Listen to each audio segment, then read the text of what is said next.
Hello and welcome to Dancing in the Shadows, Episode 13, Part 2. In the previous episode, we break down a more recent event in my life that took place 6 months ago, where an incident of my cousin disappearing led to a divide within our family because of this GoFundMe campaign that I used to raise money to pay my uncle back for the private investigator he hired to find his daughter. The shocking events that took place after that is what we primarily discussed in this last podcast. Because it's such a convoluted story and it's difficult to explain, I suggest that you go to episode 13 of this story and listen to it in its entirety. And part 2, and this is where my deep depression began. So I come home a week later, no call, no email, no response from any member of my family from the previous incident. So I've been left with my thoughts, and I decided to sit down in front of my camera, copy my entire family on Facebook. Details in the previous episode. It was also the moment I decided to cut the tether of this religion from my spirit, my mind, because in a way, this religion has kept me in check. Even though I'm a non-believer, I always supported my family's decision to this religious ideology. But after my cousin's disappearance and my further research in depth into what's really been happening within this organization since I left at my age of 18, I knew that I no longer could support this organization or the belief system my family's been so conditioned to.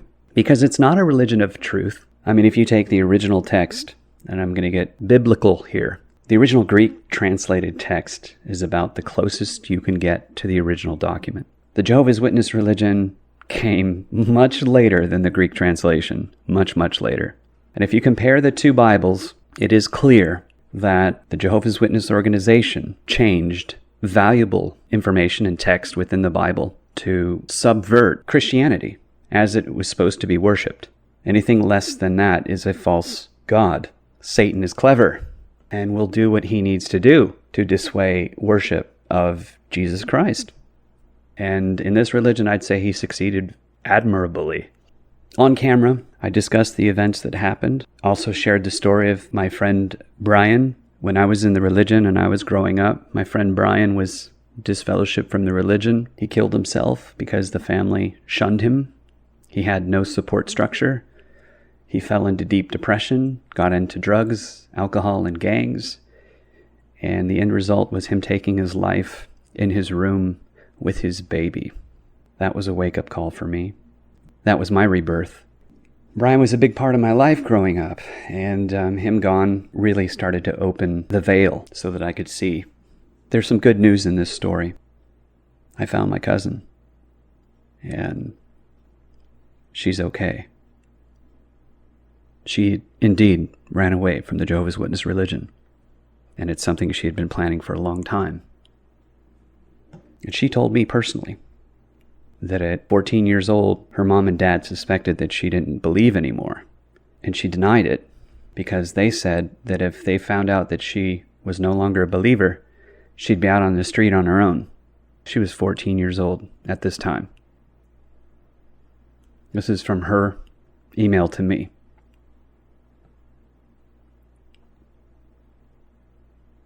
This is the programming. At work. In full display. They have complete control of their worshipers. Mind and body. And that veil needs to lift.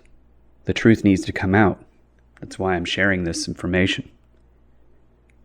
They are controlling these people. They're controlling my family. So in this video, I told the story of my friend Brian. I told the rest of the family what had went down at my uncle's just a week prior. And that I was keeping the campaign open and that I was still focused on finding my cousin and that I would not stop until she was found. And it wasn't long after that I found her. And it was at this point I was okay with the GoFundMe page going back into the custody of my family. So I transferred access to the GoFundMe page over to my mom, in an email and helped her log in and take control. And I said, at this point, I don't care what happens to the money because my goal was served. I found my cousin. And she said, okay, thank you. And they refunded all of that money, which is fine by me. It's my uncle's choice to take that debt on, and he chose to do so.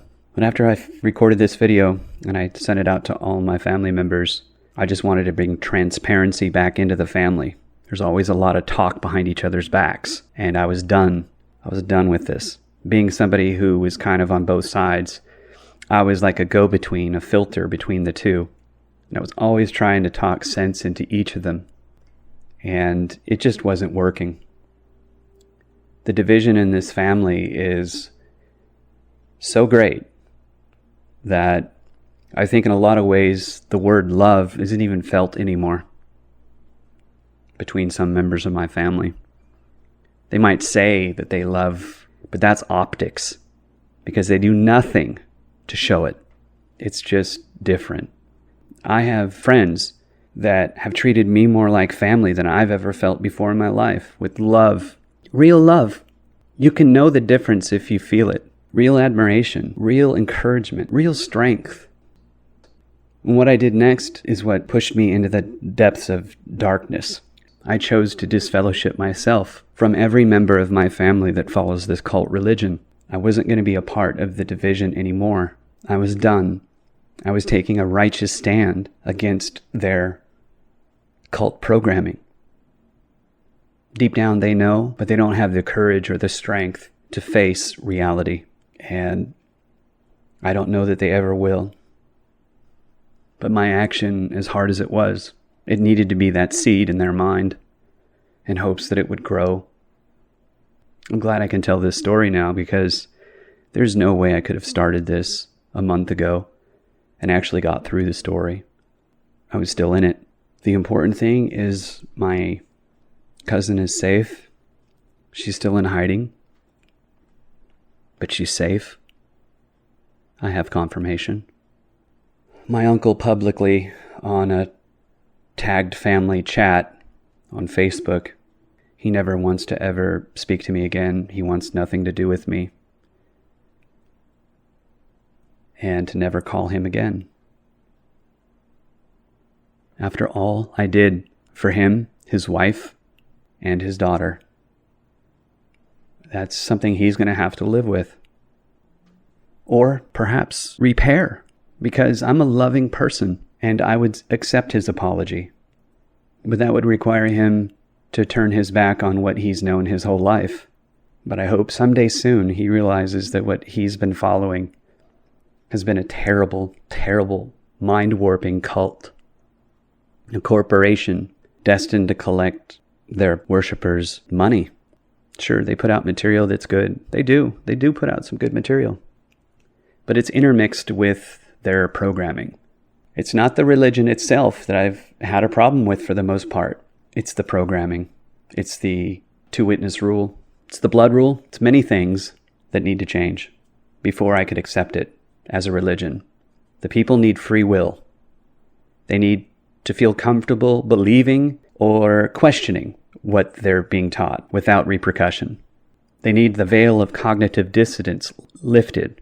They need to admit and apologize for their subversion and the tens of thousands of families, millions of families that have been destroyed by this organization, its policies. I don't see that happening.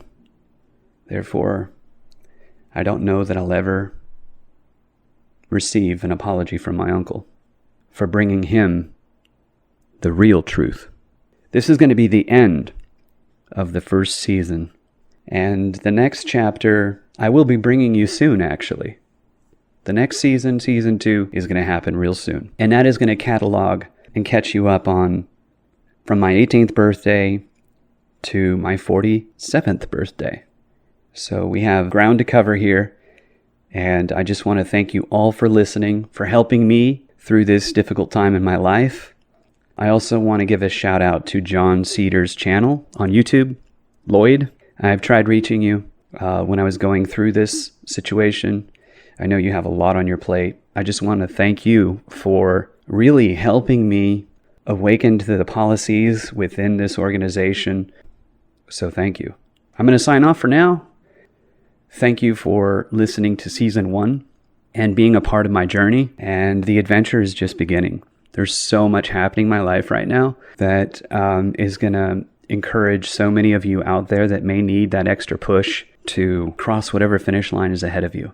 I cannot thank you enough all for listening and supporting and sending me your love.